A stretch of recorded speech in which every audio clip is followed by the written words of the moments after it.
ఓం సాయిరామ్ శ్రీమాత్రే నమః. అమ్మ బిడ్డలందరికీ నమస్కారం ఫ్రెండ్స్. అమ్మ వారి దయ వలన అందరూ బాగుండాలని మనస్ఫూర్తిగా అమ్మవారిని కోరుకుంటూ ఈరోజు వీడియో అయితే స్టార్ట్ చేస్తూ ఉన్నాను ఫ్రెండ్స్. ఇక ఈరోజు వీడియోలో రేపే శుక్రవారం. ఈ రోజున ఈ అమ్మవారిని నువ్వు తాకిన తరువాత నీ భవిష్యత్తు గురించి అమ్మ ఒక శుభవార్త చెబుతాను తల్లి అని అమ్మవారు మనకి ఒక మంచి శుభవార్త అందించబోతూ ఉన్నారు ఫ్రెండ్స్. బిడ్డ, నన్ను తాకిన నువ్వు చాలా సున్నితమైన మనసు గలదానివి. నలుగురికి సాయం చేసే గుణం అనేది నీలో ఉందమ్మా. ఎవరు ఏమి అడిగినా కానీ కాదు అనకుండా ఇచ్చే మనసు నీది. అలాంటి నీకు నా దర్శనం కూడా నీకు ఎప్పుడూ కూడా లేదు అనకుండా కల్పిస్తాను. ఎప్పుడు నన్ను మొక్కుతూ నాకు దర్శన భాగ్యం కలిగించు అని చెప్పి అడుగుతూ ఉన్నావు కదా తల్లి. నేను ఎన్నోసార్లు నీకు దర్శన భాగ్యం ఏదో ఒక రూపంలో కలిగిస్తూనే ఉన్నాను, కానీ వాటిని నువ్వు గమనించుకోలేకపోతున్నావు తల్లి. నీ కలలో కానీ నీ ఇంట్లో కానీ పూజలో కానీ నీకు ఏదో ఒక విధంగా సంకేతాలు కల్పిస్తూనే ఉన్నానమ్మా. నీ ఇంటికి నీ కోసం ఎన్నోసార్లు వచ్చాను. నీ యొక్క ప్రవర్తన, నీ భక్తి అన్నీ చూసి నా బిడ్డవైన నీ మీద ఎంతగానో ఇష్టం కలిగింది నాకు. నిన్ను చూసి చాలా ఆనందం కలిగింది. నీ ఇంటికే కాదు తల్లి, మరికొందరి ఇంటికి కూడా వెళ్ళినా ప్రతి చోట కూడా నిరాశ కలిగింది. చివరికి నీ ఇంటి వాకిట్లకు చేరగానే అమితమైన ఆనందం కలిగిందమ్మా. ఎందువల్ల అంటే నీలో ఈ దుర్గమ్మ మీద ఎంతగానో భక్తి ఉంది. అలాంటి నీకు ఒక మాట చెప్పాలని ఈరోజు ఈ సందేశం నీకు. నా మీద నమ్మకంతో ఈ చిన్న పని చెయ్యి బిడ్డ. ఎల్లవేళలా నన్ను మొక్కడం, ఆరాధించడం నువ్వు మానవద్దు. నీ జీవితంలో మంచిగా మార్చే బాధ్యత నాదే తల్లి. ఒక్క విషయం అడగాలి తల్లి నిన్ను. ఏంటి అంటే, నీ ఇంటికి నేను వచ్చినప్పుడు నీ మనసు ఎంతో దిగులుగా ఉంది. నువ్వు నీ ముఖంలో జీవం లేని విధంగా దిగులు పడి ఉన్నావు. ఎందుకు తల్లి అంత దిగులు? అన్నీ ఈ అమ్మ దగ్గర చెప్పుకోవచ్చు కదా. నీకు ఎలాంటి సమస్యలైనా కష్టాన్ని అయినా సరే పోగొట్టుకోవాలి అనేదే నీ యొక్క ఆలోచన, కానీ నీ మనసులో భారం మాత్రం పెరిగిపోతూ ఉంది. ఈ తల్లితో చెప్పి ఆ భారాన్ని తీర్చుకోమ్మా. దేనికి కూడా భయపడకు. నీకున్న సమస్య తీరే మార్గం నేను చెబుతాను కదా. నేను ఇలా అడుగుతున్నాను అంటే ఆ సమస్యను నీకు తీరే సమయం ఆసన్నమైంది.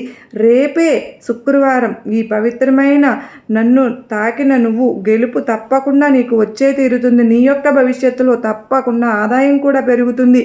అతి త్వరలో నీవు నన్ను తలుచుకుని నా దర్శనం కోసం వేచి తరువాత రేపు శుక్రవారం వస్తావు. నీకు సాయం చేసిన వారిని ఎప్పుడు మరొకమ్మ. ఎప్పుడైతే నిన్ను ఎవరైనా అవమానించినా సరే వారిని నువ్వు మన్నించే గుణం అనేది నువ్వు పెంచుకో. ఈ తల్లికి నువ్వు ఏదైనా సమర్పించాలి అనుకుంటే అది కొన్ని పసుపు కొమ్ములు నాకు సమర్పించుకో బిడ్డ. నీకున్న కష్టాలన్నీ తీరిపోతాయమ్మా. నేను నీ ఇంట్లో కొలువై ఉండి నీకు అద్భుతాలను, ఆనందాన్ని, ఐశ్వర్యాన్ని, అలాగే సౌభాగ్యాన్ని కూడా అందిస్తాను. కొన్ని సమయాలలో జాగ్రత్తగా ఉండాల్సిన అవసరం ఎంతో ఉంది. కొన్ని చోట్ల మౌనంగా ఉండు. ఇది ఎప్పుడు కూడా పాటిస్తూ గుర్తుంచుకో. అంతా నీ ఇష్ట ప్రకారమే జరుగుతుంది. ఈ తల్లి ఆశీస్సులు నీకు ఎప్పుడూ ఉంటాయమ్మా. ధైర్యంగా ఉండు. అన్నీ కూడా నీకు మంచి వాగ్దానాలు ఇస్తూనే ఉన్నాను. నీ వాగ్దానాలకు మంచి భక్తి తోడయ్యి నీ ఇల్లు ఎప్పుడూ కూడా సంతోషంగా ఉంటుంది తల్లి. నన్ను ప్రార్థించినప్పుడు కానీ, తలుచుకున్నప్పుడు కానీ, నా యొక్క ఆరాధన చేస్తున్న నీకు ఎటువంటి బాధ ఉన్నా తొలగించేస్తాను. నువ్వు ఎంతో చికాకులో ఉన్నా, కోపంలో ఉన్నా సరే, నువ్వు అనుకున్న సమయంలో నీ ఇంటికి ఈ దుర్గమ్మ తల్లి తప్పకుండా వచ్చి నీ ఆశలన్నీ కూడా నీకు అందిస్తాను. ఎవరైనా సహాయం నిన్ను అడిగినప్పుడు వాళ్ళు అడిగింది నువ్వు చేయలేని స్థితిలో ఉంటే నొప్పించకుండా సున్నితంగా చెప్పు తల్లి. ఎందుకో తెలుసా? వచ్చిన వారిలో ఎవరో ఒకరు నీకు భగవంతుని స్వరూపాలు అయి ఉంటారు. అలాంటి వారిని గట్టిగా అనేది చెప్పవద్దు.